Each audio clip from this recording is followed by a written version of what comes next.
중에서 최하위라고 지금 아까 말씀하셨는데, 그렇다면 지금 한국이 재생 가능 에너지에 대한 투자나 기술력 그리고 국민들 인식 자체가 엄청 낮다는 소리인데, 2030년까지 재생 에너지를 20% 증감하신다는 목표를 가지고 계신다고 했는데, 그게 실제적으로 가능한 건지, 그리고 가능하지 않다면 방안 같은 건 있는지 궁금합니다. 근데 기본적으로 기후가 에너지랑 연결되고 있고 세상이 이렇게 바뀌고 있고 한국도 여기서 멈추지 않기 위해서는 이런 변화가 필요하다라는 것까지 시민주의 동의가 크다면, 그 정도가 어느 정도 이렇게 가야지라는 동의가 형성이 된다면은 그 형성된 순간으로부터 저는 20% 달성이 가능할 것 같아요. 요즘은 아주 멋진 정책이나 제도를 만드는 것도 중요하겠지만, 그 전에 많은 시민들이 에너지 문제나 이 기후 문제에 대한 맥락을 이해하고 어떤 방향으로 갔으면 좋겠다라는 단단한 마음이 지지도가 마음속에 있어주면, 그때는 뭔가 좀 과할 것 같지만 해야 되는 정책들을 할 수가 있어요. 좀 깊숙이 우리가 직면한 기후 문제에 대해서, 에너지 문제에 대해서, 요금 문제에 대해서 얘기할 수 있는 공간을 좀 많이 만들었으면 좋겠다. 결국 시민들이 합의하고 지지하는 만큼 세상이 바뀌더라고요. 예.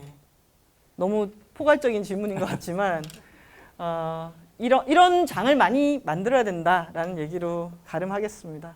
아까 연구원님께서 설명해 주실 때 한국이 부지 문제나 기술 문제로 안 된다 이렇게 미룬 것 때문에 저희 기술 발전이 되게 더뎌졌다고 해주셨잖아요. 그 최근의 정책 중에 바이오매스나 폐기물 같이 비재생 폐기물로 만들어지는 것에 대해서 더 이상 2030년까지 20% 재생에너지에도 그 목표를 도달하는데, 그래서 제외하겠다는 걸로 발표했다는 걸 알고 이렇게 들었었는데, 또 풍력이나 태양광처럼 100% 청정 에너지가 아니라는 이유만으로 그 20%에 제외시킴으로써 이러한 결정들도 좀 더 개발하는 데 더디게 하는 부분이 아닌가 저는 생각이 들었거든요. 그래서 혹시 이런 거에 대해서는 어떻게 생각하시는지 궁금했습니다. 네. 그 우리나라에서 신재생 에너지라는 개념이 있어요. 거기에는 부생가스라든지 뭐 이런 것들이 들어가 있어요. 그러다 보니까 국제적으로 한국의 재생 가능 에너지 비율 통계하고 국내에서 내는 통계 비율이 다르거든요. 이것도 문제다. 이 분류 체계나 이런 것들을 명확하게 정리해 주는 건 필요하다라고 얘기를 해요. 그래서 저는 그런 의미에서 실제 재생 가능 에너지가 아닌 것들을 좀 제외해 나가는 것들은 중요한 것 같고요. 또 이걸 어떤 분류에 넣느냐, 어떻게 해석하는가, 이런 것들이 매우 또 중요한 포인트가 되기도 합니다. 보면 나무라고 다 재생 가능 에너지냐라고 한다면은 우리가 이 나무를 재생 가능 에너지 넣어주면서 해외에서 엄청나게 목재를 수입해가지고 석탄 발전소에 그걸 같이 태워가지고 그걸 이제 재생 가능 에너지 인증으로 받은 케이스 같은 것들이 있거든요. 그래서 이런 것들은 오히려 문제를 좀 악화시키는 경로에 있는 거죠.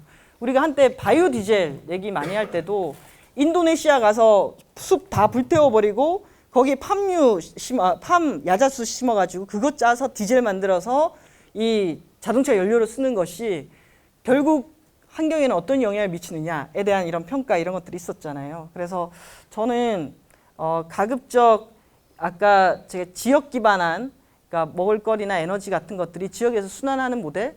그래서 아까 유럽 사진에 보면은 축산 분뇨 돼지 농장이 있고 거기서 가지고 와서 그걸로 바이오가스 만들어가지고 지역에서 쓰는 모델 있잖아요.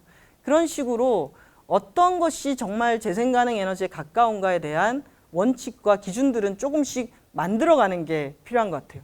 그리고 그런 기준을 만들어 놓으면 제대로 좀 문제를 풀기 위해서 접근할 수 있을 것 같거든요. 그래서 아까 말씀하신 것처럼 뭔가 다 집어넣어서 비율을 이렇게 높여가는 것보다는 어떤 게 재생 가능 에너지의 범주에 맞고 지역의 갈등을 덜 일으키면서 문제 해결에 도움이 되는지에 대해서 좀 더 세밀하게 디자인하고 얘기하는 것도 저는 필요하다라는 생각이 듭니다. 네.